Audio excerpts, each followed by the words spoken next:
আসসালামু আলাইকুম রহমতুল্লাহ।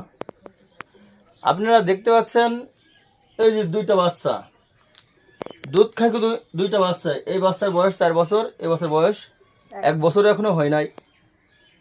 মনে করেন এই দুধ খাকু বাচ্চা ফেলে রেখে চলে গেছে এর মা। এই দুধ খাকু বাচ্চা যে ফেলে রেখে চলে যায় সে মহিলা কত বড় খারাপ হতে পারে বলেন। এই দুধ খাকু বাচ্চা রেখে যে মহিলা চলে যেতে পারে সেই মহিলা কি পরিমাণ নিকৃষ্ট বান্দা হতে পারে আপনারাই বলেন। এই জন্য আমি বলতে চাই, এই দুই বাচ্চার মাকে এর কাছে নেশার ব্যবস্থা করে দেন। আমি মিডিয়ার কাছে বলতে চাই, এর মার কাছে একে পৌঁছায় দেন। আমি অনুরোধ করে বলতে চাই, এর মার কাছে, এই দুই বাচ্চার মার কাছে এই দুই বাচ্চাকে পৌঁছায় দেন। এই যে এর মা নেই, এ সব সময় কান্নাকাটি করে। এই ছেলে এখন কাজে যাবে, এর বাবা এখন কাজে যাবে, কাজে না যেয়ে এখন এই এদের কোলে করে রেখে বেড়াচ্ছে।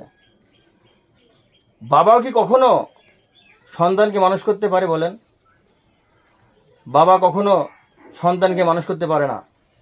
আপনারা যদি সন্তানের বাবা হয়ে থাকেন, আপনারা যদি সন্তানের মা হয়ে থাকেন, আপনারাই বলেন যে এতটুকু বাচ্চা ফেলে রেখে চলে গেলে সে কি পরিমাণ বিয়াদব হতে পারে। এই যে আমি ওর বাবার কাছে শুনবো, ওর বাবা এখন কি বলতে চাই। তুমি কি বলবা বলো? এর কি বিচার চাও তুমি? তোমার বোর কি বিচার চাও? তুমি বউকে নেসতে চাও, নিতে চাও? বলো তুমি এর কি বিচার চাও? এই দুই সন্তানকে তুমি মানুষ করতে পারবা না পারবা না? না, আমি দুই সন্তান বিচার মানুষ করতে পারছি না। আমি আপনার কাছে সুস্থ বিচার চাই। বলো। আমি আপনার কাছে সুস্থ বিচার চাই। আমার এই দুই সন্তানকে আমি লালন পালন করতে পারছি না, তাই আমি আপনার কাছে আকুল আবেদন, এর মাকে যেভাবে হোক আপনারা এই দুই সন্তান মানুষ করার জন্য ফেরত আনার ব্যবস্থা করে দেন। আপনি তো দাদি এই দুটি সন্তানের নাকি? জি তা আপনি কি এই সন্তান দুটোকে মানুষ করতে পারবেন? না স্যার, আমি আর মানুষ করতে পারছি না। আপনি মানুষ করতে পারবেন না? না, তাহলে আপনি এখন কি বলতে চাচ্ছেন?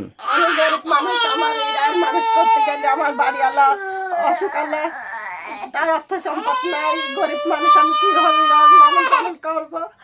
আর মাকে আপনারা ফিরাইয়া দেন। এ দেখেন, এই দুই বাচ্চাকে ফেলে রেখে চলে গেছে এর মা। এর দাদি কথা বলছে, এর দাদি কথা বলছে। এই দেখেন মায়ের জন্য কি কান্না কানছে দেখেন। এটি একটু বড় হয়েছে এই জন্য কানতে পারছে না, কিন্তু এটি ছোট, এটি কান্নাকাটি করে আছে দুধ থেকে বাচ্চা। কিভাবে আপনারা ওর মার কাছে পৌঁছা দেবেন? আপনারা আছে সুস্থ বিচার করে ওর মার কাছে দিবেন।